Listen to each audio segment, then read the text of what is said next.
to my channel. Today I'm going to show you how to make some easy and quick cake pops using leftover cake from any cake that you bake.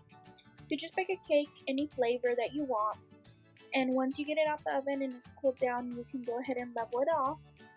Then you can just crumble up all the cake into a bowl. As you can see here, I have crumbled it. It's not as fine as they usually are when I make them, but I had froze my cake before I leveled off the top, so when I took it out of the freezer, I leveled it off and crumbled it up, so it's kind of chunky, but I still am going to be able to get the same results whether the cake is at room temperature or frozen or straight out of the refrigerator.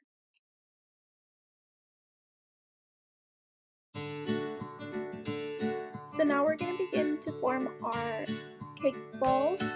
So as you can see here, I went ahead and put some buttercream into my cake crumbs, and I'm just going to go ahead and incorporate that until I'm able to form a dough paste consistency, as you can see here.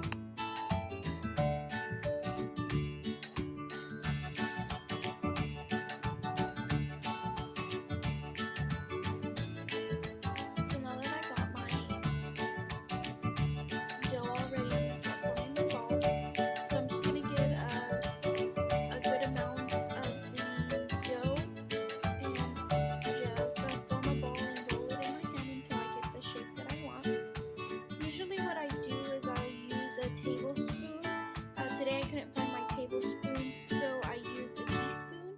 I went ahead and did 3 of those, and it gave me the perfect amount of dough to form the perfect ball.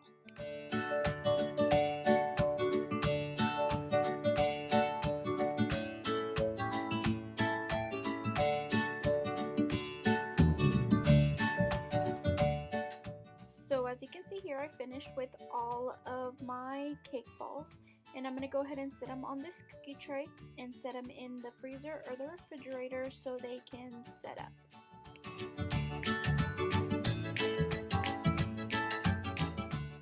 So I went ahead and took my cake balls out of the freezer, and I put my sticks in them. I just dipped them in chocolate and stuck them in there and put them up to set. And now I have my chocolate all nice and melted. I just went ahead and melted it and added some Crisco to make it thinner. So what I'm going to do now is I'm going to go ahead and put my cake ball that's already on my stick and dip it into the chocolate. I'm going to just tap it lightly on the side of the cup that I have it in, to be able to get rid of all the excess chocolate that's on it. So I'm just going to go ahead and do that for a while until I feel like I've removed all of the excess chocolate.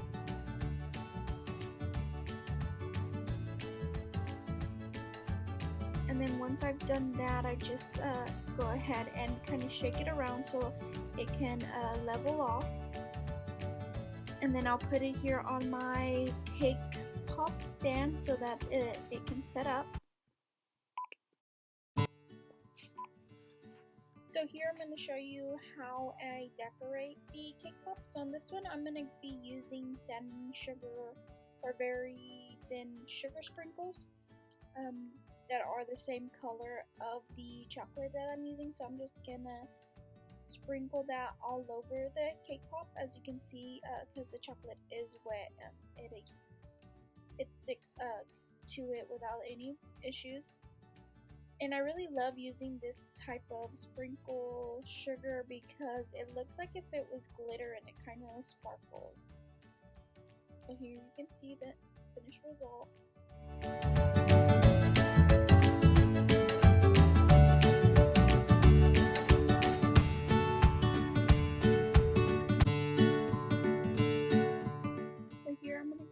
And do a white chocolate drizzle over this cake pop. So all I did was melt white chocolate melts and put them in a piping bag, and I'm just gonna go ahead and drizzle it all over my cake pops. You can do any design that you want. As you can see here, I'm just doing a simple back and forth design. And I did this with all of my cake pops, as you can see. So the red ones are going to have white chocolate, and then the white ones are going to have red chocolate. So as you can see, I just snipped off the tip, and I'm just drizzling them all over. And I'm going to go ahead and do this to the rest of my cake pops.